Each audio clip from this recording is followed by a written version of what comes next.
Bonjour à toutes, bonjour à tous. Une nouvelle usine de turbines nucléaires officiellement annoncée pour Chalon-sur-Saône. C'était la raison de la venue de la ministre déléguée à l'énergie Maud Bréjon et de Sébastien Martin, le ministre en charge de l'industrie.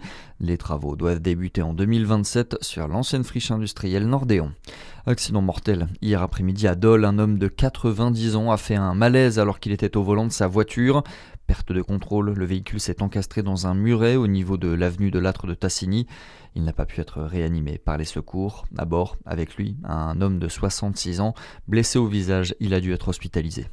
La mairie de Dijon porte plainte suite à cette pollution dans le lac Kyr ce week-end. Un baril de 200 litres d'huile de vidange a été repêché par un promeneur alors qu'elle se vidait dans le lac.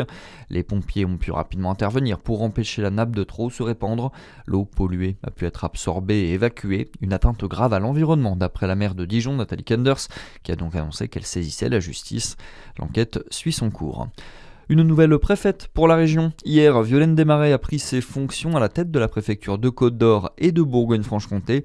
Elle succède à Paul Mourier après avoir travaillé en tant que conseillère intérieure et sécurité du président de la République.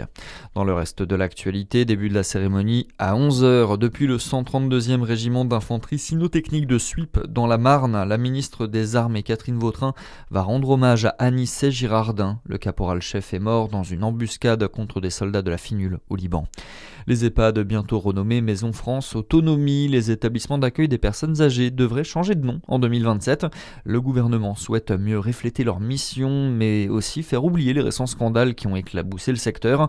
Une mesure saluée par le président de l'association des directeurs au service des personnes âgées, Pierre Roux, qui attend toutefois des changements au-delà du nom. Encore faut-il profiter et saisir l'opportunité du changement de dénomination pour apporter de réels changements de conditions de vie des résidents et de conditions de travail des personnels.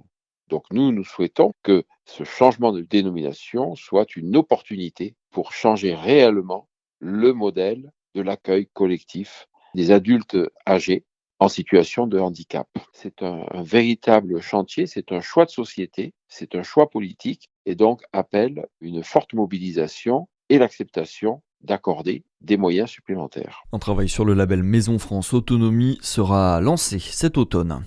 Et puis un mot de tennis pour finir avec le Masters 1000 de Madrid qui se poursuit aujourd'hui encore. Le Français Arthur Fils s'affronte en huitième de finale l'Argentin Etcheverry à 11h.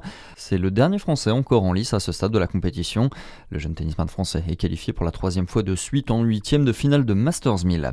C'est tout pour l'essentiel de l'actualité. Merci d'être avec nous à suivre votre météo sur Fréquence Plus.